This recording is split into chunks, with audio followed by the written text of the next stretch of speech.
భూమి తనని అపార్థం చేసుకోవడం, భూమి అరెస్ట్ అయి జైలుకు వెళ్ళడం, సూర్య పెట్టిన కండిషన్ వల్ల శివాని కొట్టి ఇంటి నుండి గెంటేయడం అన్నీ తలుచుకొని గగన్ వెక్కి వెక్కి ఏడుస్తూ ఉంటాడు. భూమి కూడా స్టేషన్లో కూర్చొని వెక్కి వెక్కి ఏడుస్తూ ఉంటుంది. మరోవైపు చెర్రీ, నక్షత్ర కూడా ఇంటికి వస్తారు. వచ్చే టైంలోనే అబ్బా బాగా అలసిపోయాను అని నక్షు అంటూ ఉండగా, నేనేమైనా అలసిపోలేదనుకుంటున్నావా, నేను కూడా టైర్డ్ అయ్యాను అని అంటూ ఉంటాడు చెర్రీ.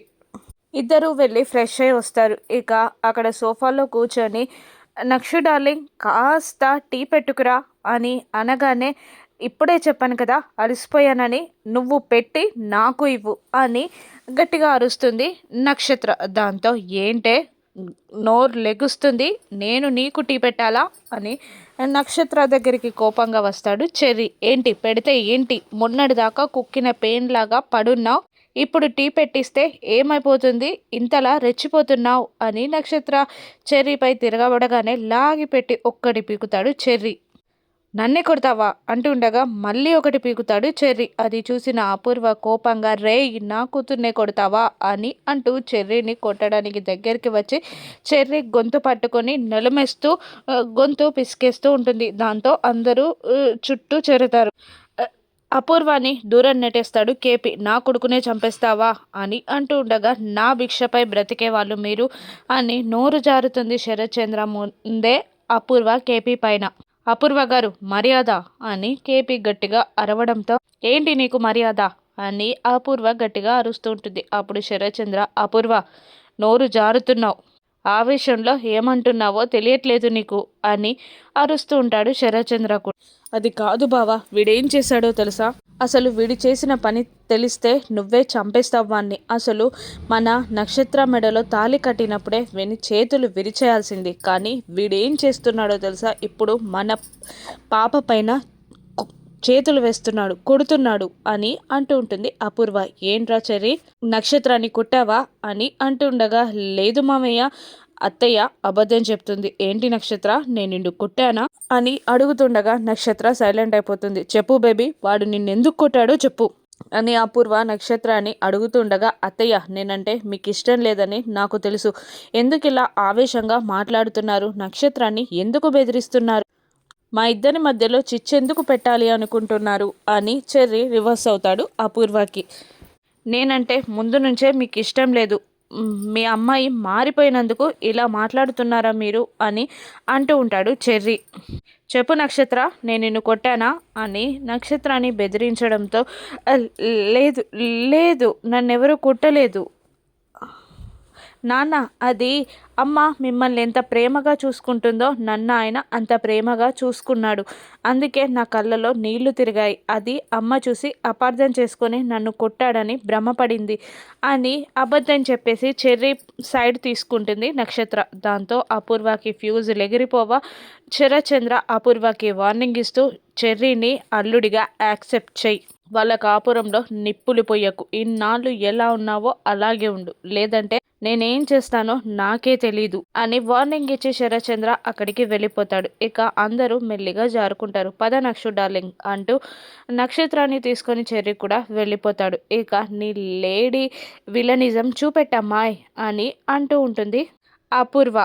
నీ గోరెంటాకు మళ్ళీ సూర్య భూమిని రెచ్చగొట్టే ప్రయత్నం చేస్తూ ఉంటాడు. ఇప్పటికైనా కళ్ళు తెరువు, వాడు మోసం చేస్తున్నాడు నిన్ను, నీ తమ్ముణ్ణి ఇంటి నుండి గెంటేశాడు, అసలు నిన్ను ప్రతి దానిలో వాడుకుంటున్నాడు, రేపు కోర్టులో కేసులనైనా వాడే స్మగ్లింగ్ చేస్తున్నాడని చెప్పాయి, లేదంటే నువ్వు జైల్లో ఉంటావు, ఇప్పుడే వాడిని ఇరికించి వాడి మెడలో వాడు కట్టిన తాళిని విసిరేసి వెళ్ళిపోతే మీ నాన్న నిన్ను ఆదరిస్తాడు, లేదంటే నువ్వు అరెస్ట్ అయి జైలుకు వెళ్తే నీకు విడాకులు ఇచ్చే అవసరం కూడా లేదని వాడు సంతోషపడతాడు, పోనీ వాడైనా సంతోషంగా ఉన్నాడా అంటే అది లేదు, ఆ సూర్య వాడిని చంపేస్తాడు, అప్పుడు ఎలాగూ నీ తాళి తెగుతుంది, అప్పుడు మీ నాన్న కూడా నిన్ను రానివ్వడు, అప్పుడు ఏకాకిలా మిగిలిపోతావు, అందుకనే ఇప్పుడే వాడి ముఖాన వాడు కట్టిన తాళిని తెంచేయి, వెళ్ళిపో అని అంటూ ఉంటాడు సూర్య. ఎస్ఐ గారు అని గట్టిగా అరిచేస్తుంది భూమి. అప్పుడే వెనకాల నుండి గగన్ సూర్య తలపై ఒక్కటి పీకుతాడు. కళ్ళు తిరిగి పడిపోగానే భూమి కట్లు విప్పి భూమిని తీసుకెళ్లే ప్రయత్నం చేస్తాడు గగన్. భూమి గగన్ని చూసి ఫస్ట్ సంతోషపడినా ఆ తర్వాత వద్దు బావా, నువ్వే కదా నన్ను స్టేషన్కి పంపించింది, మళ్ళీ ఎందుకు కాపాడడానికి వచ్చావు, నేను రాను అంటుండగా పద భూమి తర్వాత మాట్లాడుకుందాం అని గగన్ అన్నా వినకుండా భూమి అక్కడే నిలబడడంతో లాగి పెట్టి కొడతాడు గగన్. దాంతో భూమి ఉలిక్కిపడి లేస్తుంది. ఏంటి అంతలా ఉలిక్కిపడ్డావు? నీ భర్త వచ్చి నిన్ను కాపాడినట్టు కలకన్నావా? అంత సీన్ లేదు, వాడు రాడు, నా నుండి నిన్నెవరూ కాపాడలేరు.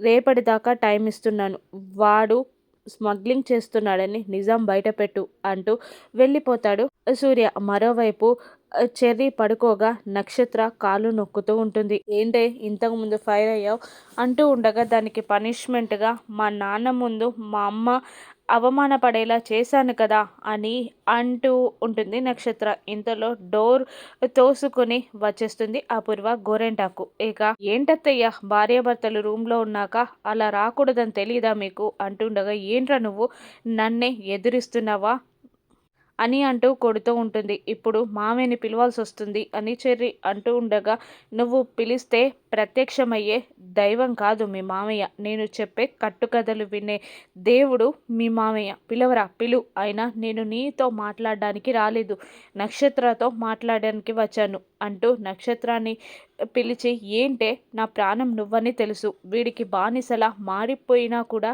నిన్ను నేను కొట్టలేదు, కానీ అటువంటిది నన్ను మీ నాన్న ముందు వెధవని చేస్తావా?